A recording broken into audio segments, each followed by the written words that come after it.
Hello and welcome to Global Academy. Students, quick revision of all the topics of accounts assistant panchayat. आज हम part 6 discuss करेंगे। इसमें हम accounts assistant panchayat से related तमाम टॉपिक्स डिस्कस करेंगे। So without wasting the time सबसे पहले शुरू करते हैं, देखते हैं वर्ड्स ऑफ प्रीएम्बल। सो ये हैं वर्ड्स ऑफ प्रीएम्बल, आप इनको अच्छे से पढ़िए और एक एक वर्ड इसका आपको याद रखना है। We the people of India having solemnly resolved to constitute India into a sovereign, socialist, secular, democratic republic and to secure all its citizens justice, liberty, equality and fraternity। अब इसमें से क्वेश्चन कैसे पूछे जाते हैं इसकी मैं आपको एक एग्जांपल देता हूँ। Who has solemnly resolved to constitute India into a sovereign, socialist, secular, democratic republic? Parliament of India, supreme court, people of India या ह्यूमन राइट्स कमीशन। सो इसका आंसर हम ढूंढते हैं प्रीएम्बल में। सो पहले ही कुछ वर्ड्स में आपको इसका आंसर मिलेगा।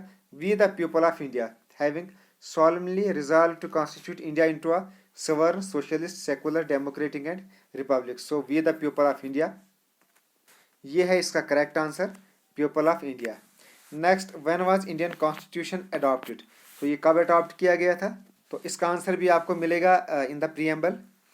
इन our constituent assembly this 26th day of November 1949 do hereby adopt, enact and give to ourselves this constitution। सो ये अडॉप्ट किया गया था 26 नवंबर 1949। तो जो प्रीएम्बल है इसका जो पहले डिस्क्रिप्शन था वो था sovereign democratic republic, sovereign democratic and republic. बाद में सोशलिस्ट एंड सेकुलर इसको ऐड किया गया था बाय 42nd अमेंडमेंट एक्ट, ये भी आपको याद रखना है।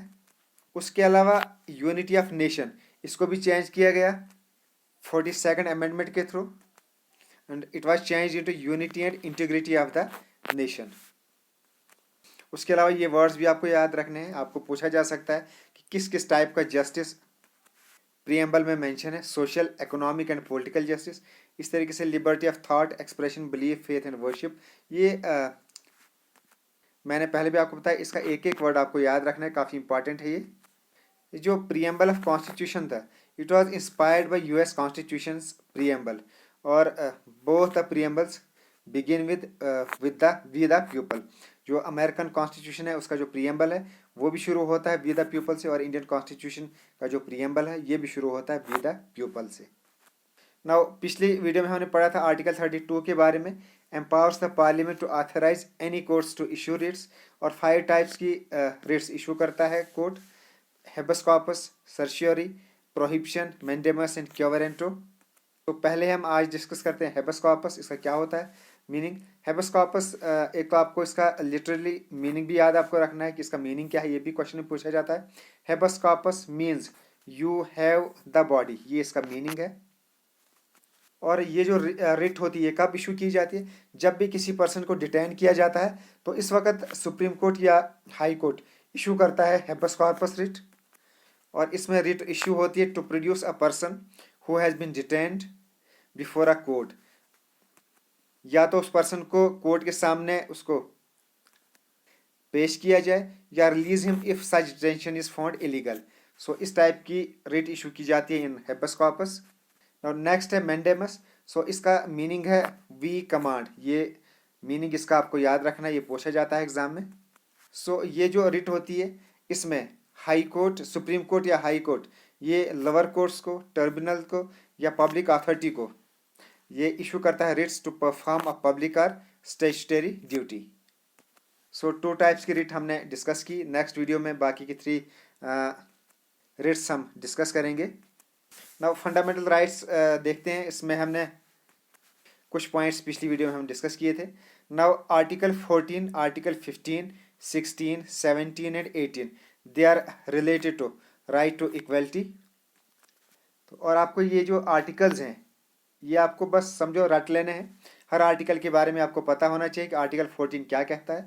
तो इसमें यह है कि state shall not deny to any person equality before law और equal protection of law within the territory of India. That means कि हर एक पर्सन को इक्वल प्रोटेक्शन देनी है। देन आर्टिकल 15, इसमें डिस्क्रिमिनेशन नहीं होनी चाहिए। on the grounds of religion, race, caste, sex, or place of birth. Then Article 16, equality of opportunity in the public employment. Then Article 17, abolition of untouchability. Article 18, abolition of titles. So ये 5 type के right of equality में आते हैं, इनको आपने याद रखना है. नेक्स्ट है राइट टू फ्रीडम. इसमें आता है आर्टिकल 19, 20, 21 एंड 22. आर्टिकल 19 में आता है right to freedom. Article 20, protection in respect of conviction for offence. Article 21, protection of life and personal liberty. And Article 22, safeguard against arbitrary arrests and detention. So बाकी के article that are related to fundamental rights उनको हम next videos में discuss करेंगे. ये आप note कर ले और इनको आपने याद करना है. पंचायत राज एक्ट से रिलेटेड कुछ फैक्ट्स देखते हैं. स्टेट इलेक्शन कमीशन के पास ये पावर्स रहती हैं to supervise, direct and control the elections to the panchayat and also prepare the electoral rolls. Then panchayat raj से रिलेटेड जो सबसे पहले कमेटी बनी थी वो थी बलवंत राय मेहता कमेटी, और इन्होंने सबमिट की थी अपनी रिपोर्ट इन 1957. नाउ कुछ important facts related to panchayat Raj act 1989. इसमें 14 चैप्टर्स हैं, 83 सेक्शंस हैं एंड 6 शेड्यूल्स हैं. कुछ टर्म्स हैं इस एक्ट में, वो हमें पता होनी चाहिए, इनके बारे में क्वेश्चन पूछा जा सकता है. हल्का मजलिस क्या होता है? It means all the voters of halqa panchayat. Block means the area comprising such contiguous number of halqas. And block development council क्या होता है? It means the block development council constituted under section 27 of this act. तो एक होता है halqa panchayat, block and block development council. Now एक term है ward मजलिस. वार्ड मजलिस में एक पंचायत को डिवाइड किया जाता है in different wards.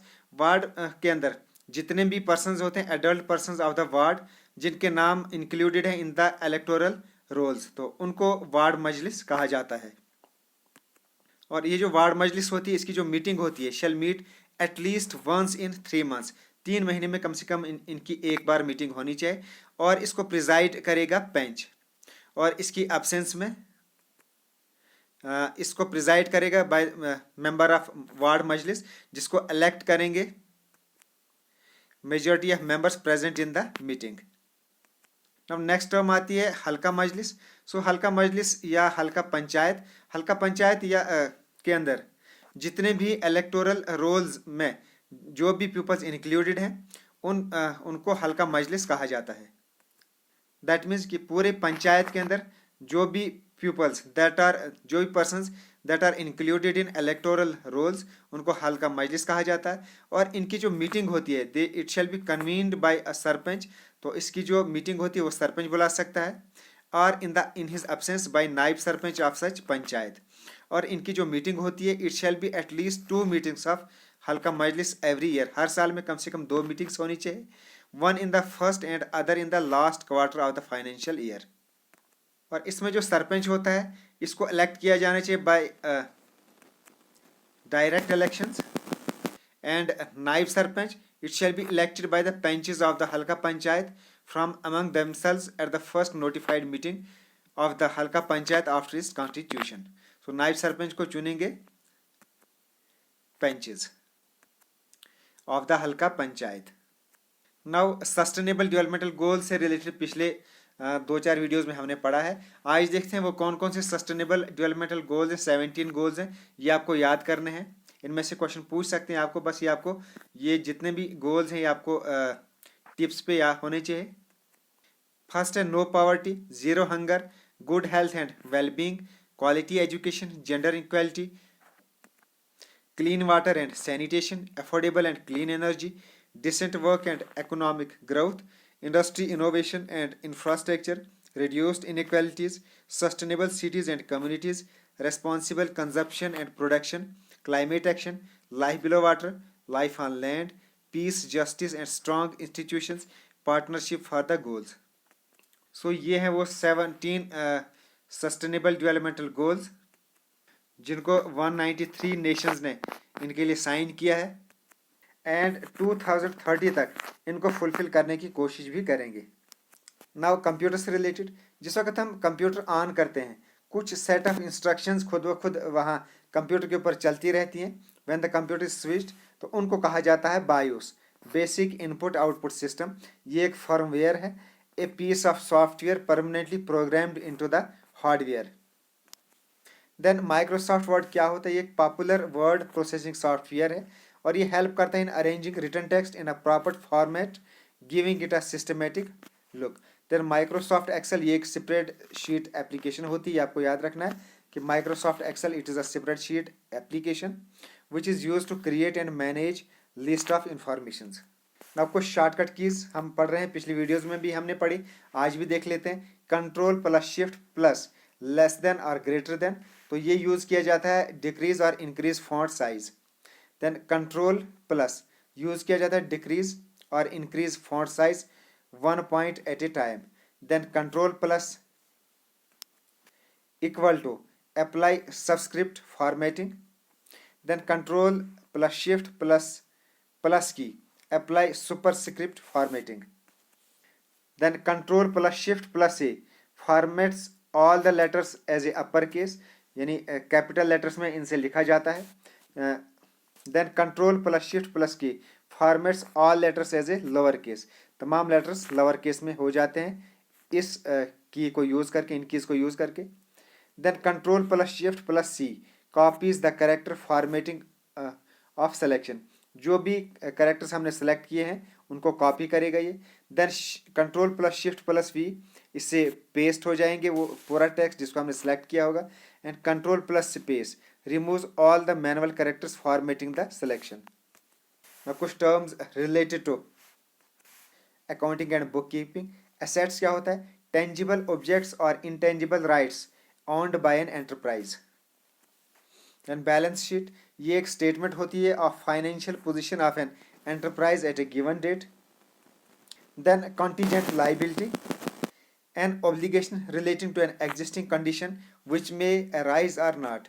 Then reserve, the portion of earnings appropriated by the management for a general or specific purpose. Then trial balance क्या होता है? ये एक स्टेटमेंट होती है जो प्रिपेयर की जाती है to check the arithmetical mistakes. किसी भी टाइप की अगर अर्थमेटिकल मिस्टेक्स हो in the accounting system, so उनको चेक करने के लिए ये ट्रायल बैलेंस स्टेटमेंट प्रिपेयर की जाती है। द रेक्टिफाइंग एंट्री, और जर्नल एंट्री, ये एक जर्नल एंट्री होती है which is pass to remove the effects of the error. And two sided errors क्या होते हैं? Errors which affects two accounts simultaneously, दो अकाउंट्स को जब कोई एरर अफेक्ट करता है एट ए टाइम तो उसको टू साइडेड एरर कहा जाता है। Passbook, copy of firms account with bank. ना कुछ इंडियन इकोनॉमी से related. In India, yellow revolution is associated with production of oil seeds. Yellow revolution ये related है production of oil seeds. Then finance commission से related कुछ facts, ये constitute किया जाता है after every 5 years। जो पिछला 13th फाइनेंस कमीशन था उसके चेयरमैन थे विजय एल कलकर, ये आपको याद रखना है। और जो 14th फाइनेंस कमीशन है जो कॉन्स्टिट्यूट की गई थी इन 2013 और it was constituted by the president under article 280 to make the recommendation for a period of 2015 to 2020। और उसके जो चेयरमैन थे 14th फाइनेंस कमीशन के वो थे डॉक्टर YV रेड्डी, ये आपको याद रखना है, या एग्जाम में पूछ सकते हैं आपसे। नाउ 15th फाइनेंस कमीशन जो आज चल रहा है ये एक इंडियन फाइनेंस कमीशन है constituted in November 2017 and is to give recommendation और for devolution of taxes and other physical matters. और इस कमीशन के जो चेयरमैन है वो हैं नंद किशोर सिंह, यानी 15th फाइनेंस कमीशन के चेयरमैन हैं नंद किशोर सिंह, ये आपको याद रखना है। So it's the end of this video. Hope आपको वीडियो पसंद आई होगी। बहुत जल्दी हम इसके नेक्स्ट पार्ट्स भी लेकर आएंगे। मैंने आपसे कहा है, पहले भी कहा था कि एग्ज़ाम से पहले मिनिमम मैं 15 वीडियोज़ लेके आऊँगा for quick revision of all the topics of accounts assistant panchayat. तो अगर आपने हमारी ये चैनल अभी तक सब्सक्राइब नहीं किया है तो सब्सक्राइब करें और नोटिफिकेशन बेल पर भी प्रेस करें ताकि आपकी आने वाली हर वीडियो आपके यूट्यूब चैनल के आपके फर्स्ट पेज पे आपको मिल सके। Okay, thanks and as always God bless you all.